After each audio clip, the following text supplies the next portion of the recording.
What's going on, guys? Welcome back to the channel. I have a very special video episode today because I'm here with one of my students who has achieved a pretty awesome milestone that we all wanted to reach, which is like that 10K barrier per month type of goal. So I'm excited to have my guy with me right here. I'm gonna have him introduce himself, tell your name, tell us where you're from, and let's do it from there. Hey, so yeah, I'm Raymond Chan, and I'm based myself in the UK, so it's far away from the US where you are.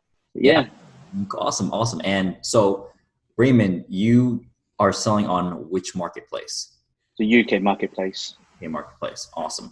Okay, so I want to dive in, picking into your brain about your experience with this.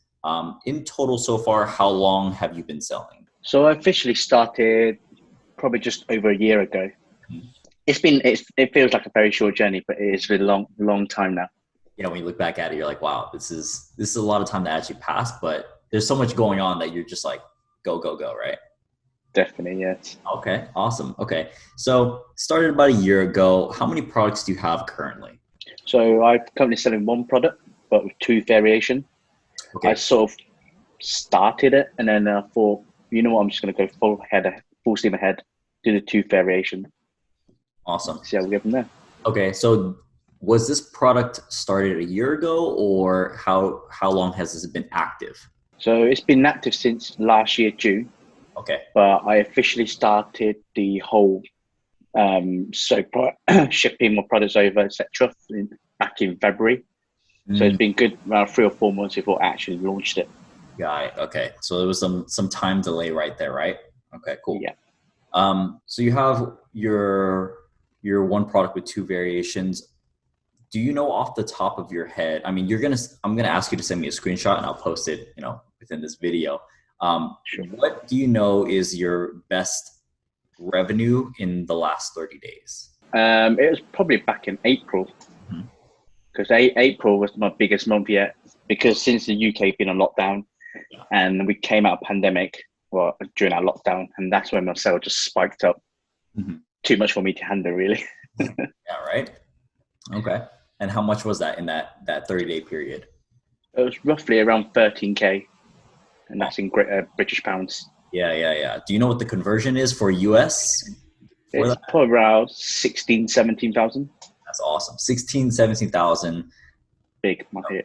30 days, which is pretty fantastic. So you had a problem staying in stock. I mean, like half of the messages I get from you are like, dude, I can't stay in stock. That is literally the biggest struggle right now. I actually ran out with my second variation today. Really? Okay, that's good. Yeah. Okay, so you're basically just dried out right now. Good, in a way. That's awesome. Okay, so this product has two variations. What did you use as your product research method? How did you find this product? I know a lot of people want to know, because that barrier is probably one of the hardest barriers people go through, is deciding on a product to source and finding it. So what would you say, what was your product research method at that time to find it? I used to use the add-on Jungle Scout, which is pretty much the Helium 10. Yeah. But I just done how everyone would go through the whole search for certain criteria on the Jungle Scout tool, and then look at what potential. And I didn't really hit the whole differentiation side of it until I joined the course. But I really looked at stuff which I know it's easy to manufacture, and it's cheap to produce. And then I literally spent hours just product research, like a lot of people, and then I found this product. So this product was found through the web app through Jungle Scout? Yes, that's right, yeah. Okay, so that method works, right? That method, because I know a lot of people say it's like super saturated to get into using the web apps and stuff like that. But I personally think you could still find products in that time. Yeah, definitely. I think it's harder if you're just searching it blindly. But if you have some sort of criteria or some sort of guidance, it's a lot more easier. Yeah, that way you know what you're looking for. Definitely, yeah. Awesome, very good. Okay, and for your first batch of inventory, how much did you spend for that? Spending wise, I think it was roughly around £4,000, £5,000, which is probably about 6,000, 7,000. Yeah. Okay. And how in US dollars? Okay, good, cool. And what was like the total cost per unit at that point? Roughly, I believe I remember it's about £4 something. Hmm. Okay, So nice. You had a good amount of units then, huh? I hit about 600, 700, I believe it was. Good. Very cool. Nice. Okay. Was that like a scary moment for you to drop that kind of money? It was. I think it is. It's it's different because I'm willing to put money towards stuff. So when I look at something and I believe in it, or I see there's a future in it, I'm happy to just put money in it. I Yeah. mean, at the end of the day, if I didn't do that, I wouldn't have gotten to where I have been. Yeah, exactly. Definitely. I think that one of the biggest things people should think about when you're making this kind of investment is your goals and your belief should be a lot stronger than what your fears are. Do you agree with something like that? Definitely, yes. Yeah. Otherwise, you can't make any progress moving forward from there. No, I've been through a lot like a lot of people. I've done all sort of e-commerce business, and Mm. it's just to a point where I've thrown money at it. And past few years, I've just spent a lot of money on stuff that didn't really work out for me. Mm. But this one, when I put the money in it, I had confidence in it. So that was a good start. That's awesome. That's awesome. So we went through how much you spent. It's about $6,000 for your first batch of inventory. What would you say? If so, you've been selling for about a year now. What would you say is the biggest struggle that you had in the beginning, and what's your biggest struggle now? Beginning was definitely the product research. I Mm. think once you got that product in your mind of what you want to launch, everything flows a bit better. But until you get to that stage, the struggle would be product research. Mm. Yeah. And my current issue would definitely be cash flow. I think it's only because I started off with like 600 units, Mhm. thinking, okay, I can keep that up. But then as time goes on, people see your product, you get better rating, better quality, and then your sale just boosts up. And then from there, you just have to keep up with it. Mm. By the time your order get your certain amount of units arrive, you have to go and consider your next one already. Yeah. It's like as soon as it comes in, you gotta be okay. That's time to order again. Pretty much, yeah. Okay, yeah, that's one of definitely the biggest struggles once like you start having your business start rolling through, you actually have momentum going. It's definitely one of the biggest problems a lot of successful sellers will have. So what would you say is like your way to combat this? What is your problem solving with this? How are you thinking about resolving um, let's say this, how would you resolve the problem of product research in the beginning, which is a barrier, and then your current issue of cash flow? Okay. Product research, I think, as biased this sounds, but having someone like yourself here, it's just you already set the criteria you have to meet. And in order to if you have some sort of criteria, you can literally tick the boxes whether that product matches what you're looking for. Otherwise, you're just looking blindly again. You don't know what numbers you're looking at or what kind of products you're researching. So it's definitely having some sort of criteria there is a strong fit. That's awesome. Um, yeah, in terms of cash flow, I think one of the major methods you're going to have to invest a lot more money than you started with is, as you said a lot of time, this business is to do with the money flow. It's all revolving around money. So at start it might sound like you're just putting loads of money in it, but once you get to a stage where it's just re-rolling back into the business, and you can just utilize what you made or the Yeah. profit, just put it back into the next batch. So as of right now, everything's just being reinvested, right? All your Yeah, profits, you have made profits, correct? yes, definitely. But Putting back in. I think as your business grows as well, you have to sometimes put more money in it just to keep up with the demand. Yes, right. Yeah, just so that that carries over, and so eventually it should sustain itself, right? That's Definitely, the yeah, goal, is to sustain it. Um, yeah.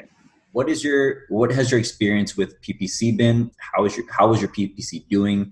Talk a little bit about that because people are definitely concerned about like advertising and what has helped you in PPC. I think at the beginning it's just learning what the outcome is for PPC. What are you doing it for? So at the beginning, you're looking at it looks like you're spending a lot of money on PPC, but at the end of the day, you're building your product to be on the first page. You're growing your rank. So it's a short-term investment for a long-term journey. Absolutely. Originally, I started it. I looked at it thinking this is just putting money in it, but no come out. But after a while now, it's just I'm getting low ACOS, and it's benefiting me because without that PPC, your sales drop a lot more. Yeah, and you were reaching like 26% ACOS on average, weren't you? Yeah, so I'm still running around mid-20 section at the moment, Yeah, that's which is really good. yeah, no, that's really really good. What did you say your profit margins are before PPC, the percentage? It's about 32%. 2%. So for sure, PPC is profitable at that point if you're doing like mid 20s, right? Yeah, definitely. Awesome. Very cool. And so, what would you say was what is like one of the biggest things you learned about PPC? You know, aside from obviously you have to put, you know, think of it as a short term investment. But as far as like the ins and outs of PPC, you know, auto campaigns, manual campaigns, optimization, what do you feel like you've learned the most that's been helpful through PPC? One of the things is definitely optimizing. So I think if you don't optimize your basically you would be paying for keywords which doesn't it's not relevant to your product, and it's similar to just putting money into something which doesn't help you at all. So by optimizing, you're basically focusing on the stuff that actually converts and using the auto campaign correctly to find more keywords and really understand what each of the campaigns or these what do you call it? So that's what the manual campaign does, what this auto campaign does. If you really understand that, then you go a long way from there. It's purpose, right? Why are you throwing it automatic and why are you doing like a manual, right? Yeah, Awesome, correct. awesome. So, I mean, we've talked about this before. How you know we came into this. You already had a product and everything like that. But I believe when you first came in, you needed help like launching your product or with PPC, right? So, am I correct on that? Or Definitely, yeah. okay, so what do you think was like the most help that I've been able to give you through my coaching and mentoring with you? So starting off, I was just like a lot of people would do, just YouTube or PPC. But because there's so many methods out there, I sort of dip into a lot of different methods. Mm. But I didn't really see much of a result because I wasn't on the right path in a way. And then after I joined your course, I looked at your PPC program, and literally within a week, I see my numbers jump. Mm. And I think it's just having that working blueprint from yourself that really helped me because with guidance, like I said previously, with guidance, you can. It's always better to have something that someone's done before, Yeah. and then to take that blueprint off them and action yourself. And that's when it changed all of it for me. And just having like a structured game plan that you can actually refer back to, right? You could always Yeah, definitely. and see like, oh, am I doing something wrong this time? Am I missing something here? Or at least you have something that you could always refer back to in case you have more questions or if you're confused, right? Our next question is you. Let's say, hey, Kevin. Hey, what's up? Okay, awesome. And moving forward, I mean, you've hit an amazing goal, 16K USD within 30 days, which is amazing. Moving forward, where do you see your brand, your business? What are some goals you'd like to accomplish this year? My biggest goal is to keep in stock. That is my biggest goal. I think I can see the vision where if I can get my product to a point where it stays in stock for 2 or 3 months, enough time for me to order my next batch. Once I get to that level where I'm just consistently making the same amount of sales each month, I would like to definitely launch another product. So I'll start my product research soon, and then maybe launch it when it's my other product's a bit more steady. That's good. You know, a lot of people get caught up with like wanting to launch more products, especially if they have one that starts to do well. Do you think it's a big mistake to do that before actually having their first product sustain itself? Personally, yes, because I think and in there it's a cash flow issue, unless you got like a ton of money just sat somewhere Yeah. waiting to be used. Otherwise, once you master one product, the others will be easier because you know exactly what to do, how to launch it, and how to run it smoothly. Right, right. So take that as a big tip for a lot of you guys who are, you know, starting to do well and everything. Don't start a next product until that first one sustains itself. Yeah. Very, very, very important. Now, for your product personally, do you feel like this is going to is this product more year round? Is it seasonal at all? Do you anticipate any high spikes or anything? I don't think there's going to be a huge. It's not seasonal. But hopefully there will be spikes around, say, Christmas, where it's a bit more giftable. Yeah. But it's an all year round product, and I don't think it's going to change that anytime soon. And that would be pretty helpful when it comes to managing your cash flow, right? Because you have something consistent, you can reorder every 2-3 months. Yeah, definitely. So, yeah, I think once I get to the point where I'm consistent, I then can make a full plan for a year, when to order, etc. Awesome. That's awesome. Easy game plan there. Final question I'm going to have for everyone out there. Advice to all the newbies out there, all the new incoming sellers who you're just starting to learn or who might be wanting to learn. What advice would you give them if you have a couple of advice points? Sure. So to start off, they always say follow someone who's already done it. That's a big thing. I think if you trying to start a business like Amazon itself, if you're looking at just like YouTube videos or just researching online, the information are free, but at the same time, you're not really getting a structured blueprint. Whereas someone like yourself would provide step-by-step guide on what to do in certain scenarios. And I think if you once you sort of save more money doing it this way, because you're putting money in where places actually matters. Yeah, and the other point would be, I think don't be afraid. It is scary when you're putting quite a big amount of money onto a product, and at the end of the day, it could fail or it could work out. But until you take that first step, you won't get very far. That's very true. That's very true. Very wise words from the man himself. Very wise words. And this is your first product, isn't it? Yeah, yeah. Oh, that's so awesome. That is so awesome. Yeah, I think. Well, first off, I want to also say thank you so much for coming on for this. I know you're a busy man in IT and everything.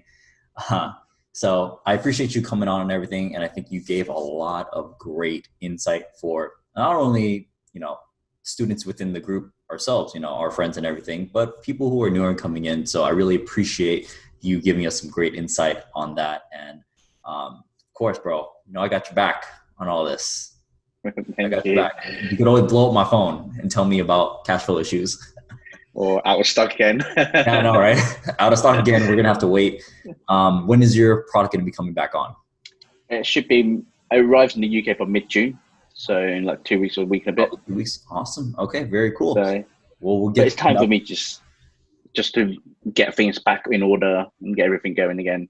Yeah, get everything going, keep it consistent again. So, all right, my man. So thank you so much for this interview. This is going to be the conclusion of this video. Hopefully we'll get another update from Raymond in a few months when he's in stock, and it'll be a good time. So Raymond, thank you, my man. Great. Cheers, mate.